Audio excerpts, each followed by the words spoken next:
Hello and welcome to this week's beginner's guide. This week we'll be talking about the Paragon NPC faction by discussing all of the units, mods, and the doctrine which can be bought from the Paragon dwelling.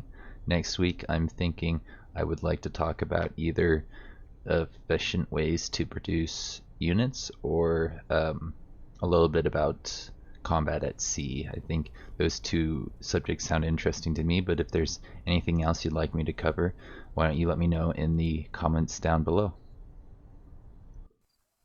The first unit we're going to talk about is the Paragon Soldier, who comes with the same attacks as the Vanguard Trooper. They both have this assault rifle primary attack and a grenade as their secondary attack.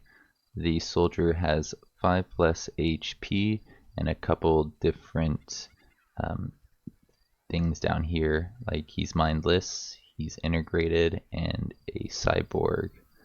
He can be affected by overcharge, and I think the trooper has steady aim. Just do this, you can see. Yeah, he's got steady aim, which is slightly different.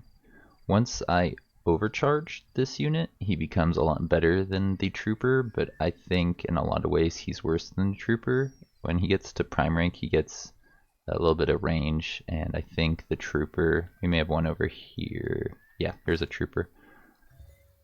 He gets improved Overwatch. They're both pretty good abilities, so I think it's a bit of a wash in between the two, but once I overcharge this guy, he becomes a lot better than that unit, and I think a lot better than the other tier 1 NPC units. He's one of the worst ones until you upgrade him, and then he gets 2 more points of arc damage on this attack and can stun enemies. Pretty awesome. If it doesn't stun, it applies static charge. Really helps out if everybody in your army has been overcharged, and the grenade does a little bit more damage.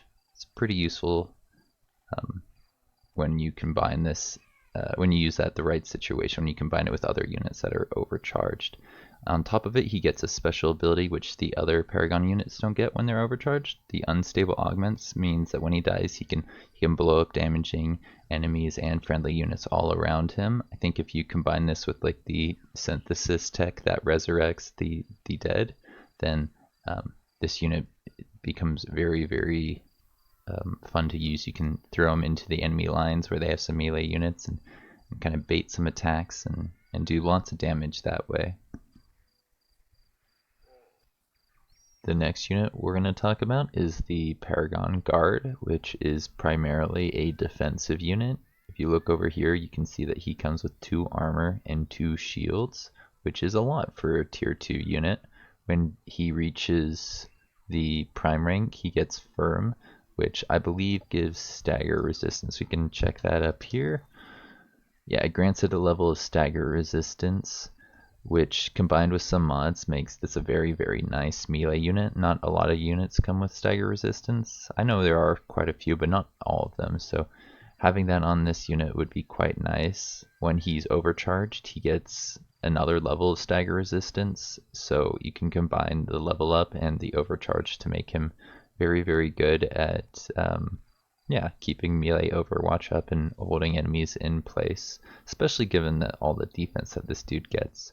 The one problem with his defense is this energy shield means that if somebody flanks him, he's in a really bad spot because it can get around all those shields. When he's overcharged, I believe that goes from 2 to 4, which means all the shields still can be bypassed if people can get around this guy in flanking. So you still have to be somewhat careful with him. He's not going to be able to take unlimited abuse, but he can take quite a bit. I also think it upgrades the attacks quite a bit. Right now the shock spear only does 12 damage, and we got this shield charge which does 16. Let's check out what happens when we upgrade his fighting capabilities. Overcharge time.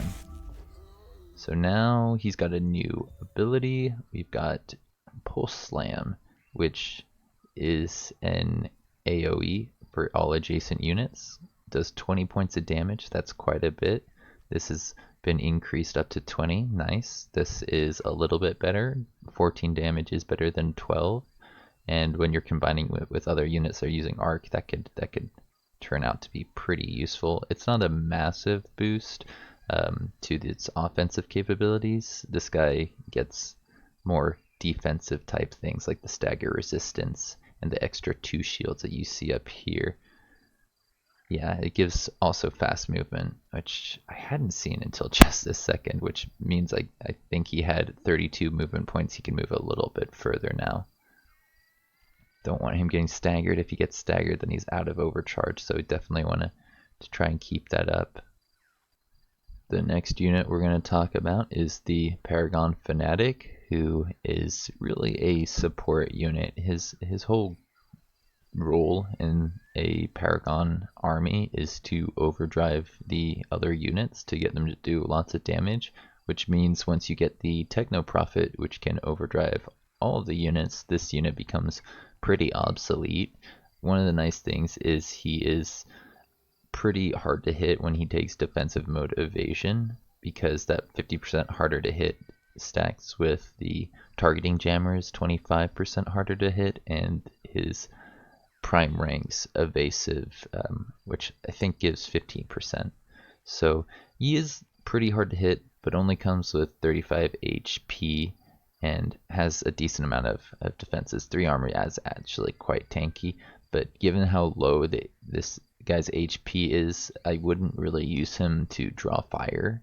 Even if most of the shots don't hit, when they do hit, this guy's in a really, really bad spot, and he could get staggered, and who knows what else. Maybe an operation will get cast on him if you open him up to easy damage. I do like the active phase augments, which will teleport you to safety. If this guy's getting beat up, you can like teleport around a wall to run away, but the problem is he can't use any abilities, which is, you know, not great. I believe that means no defensive motivation, but yeah, he can just like run out of combat. That's something I can test pretty easily. Can't use that ability for 1 turn. That's end the turn and just run away and see what happens. Operations ready. Now, if I want to do this, can't use ability for 4 turns. Oh, you can use abilities. I thought that, okay, I misread how that works. So you can use abilities once you jump away. It's actually a pretty useful skill to be able to get away from people who are closing the distance with him.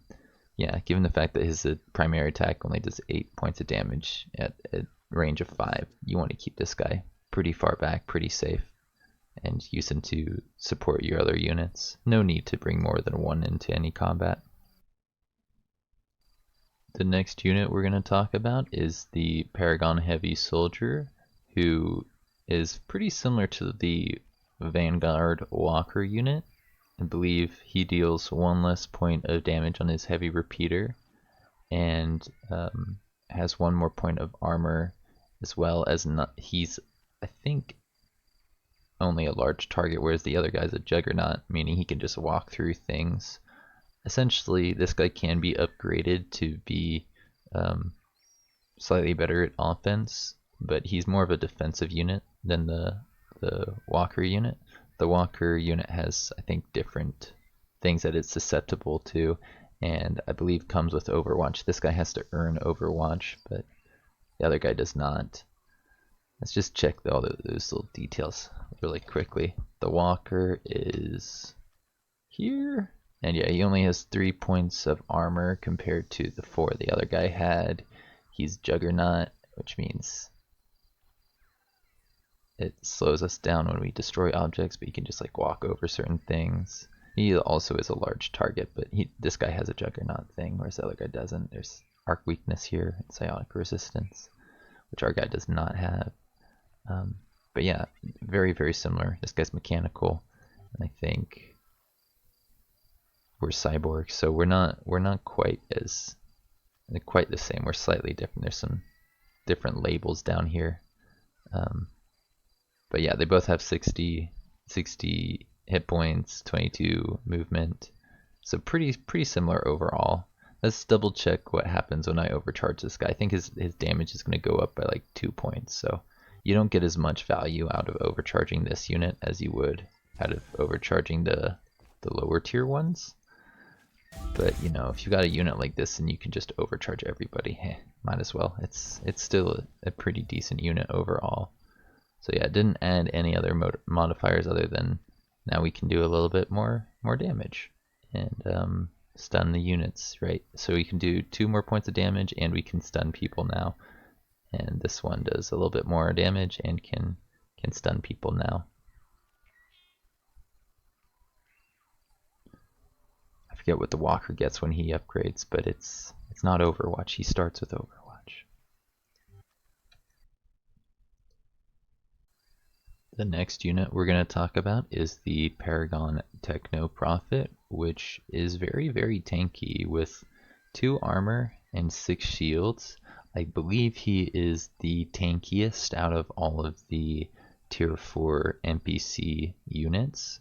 He has this defensive mode, which makes him also pretty tanky, and some other little support skills like this call and reinforcements and this Wrath of the Old Machines, which if you keep this guy back after 3 turns, he can do a massive amount of damage to a lot of people, and also staggering them if they're capable of being staggered.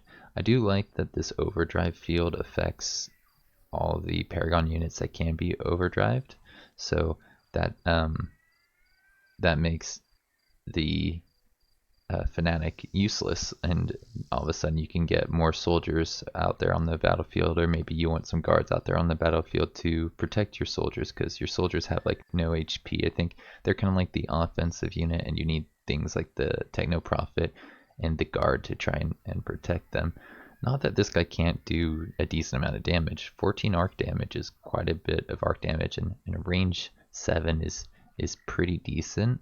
Once he gets up to prime rank, he gets extra range, which means, yeah, you can do that attack at 8 range, which is quite useful.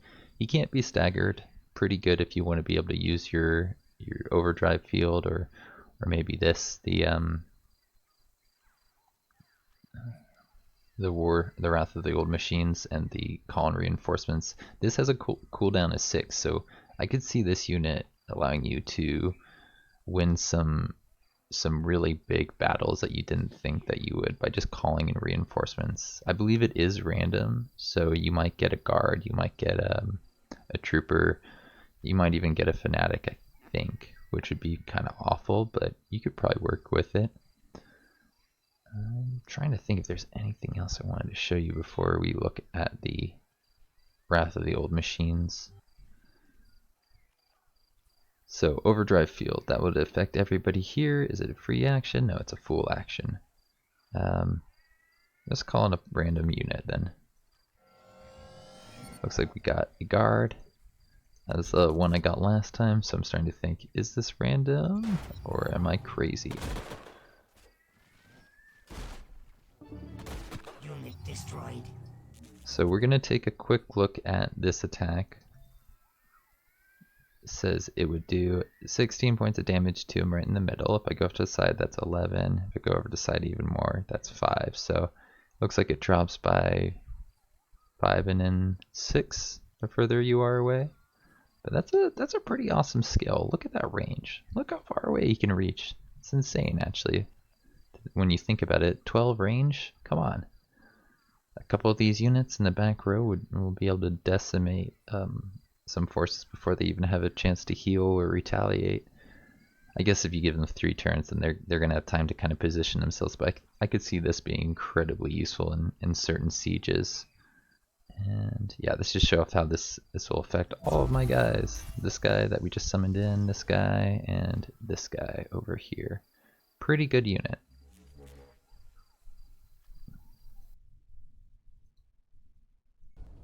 The last thing we're going to talk about is the doctrine which you can buy from the Paragon, the Imperial Mandate, which I have to admit I think is pretty awful.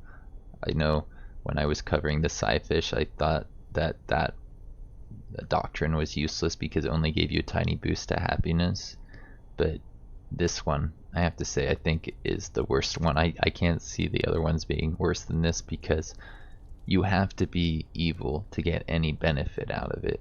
You have to go to war without a casus belli, and honestly, going to war with a casus belli is super good.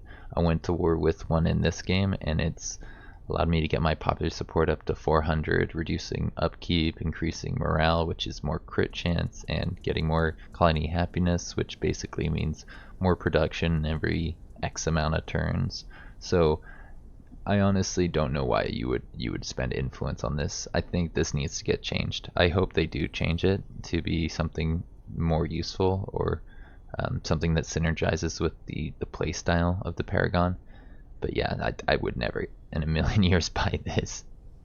And yeah, I think we'll wrap up this video here. If you enjoyed it, don't forget to leave a like, to leave a comment, and to share with a friend. All those things really help me spread the word about this video, to get this video in front of people. And yeah, I'd really appreciate that. Have a good one.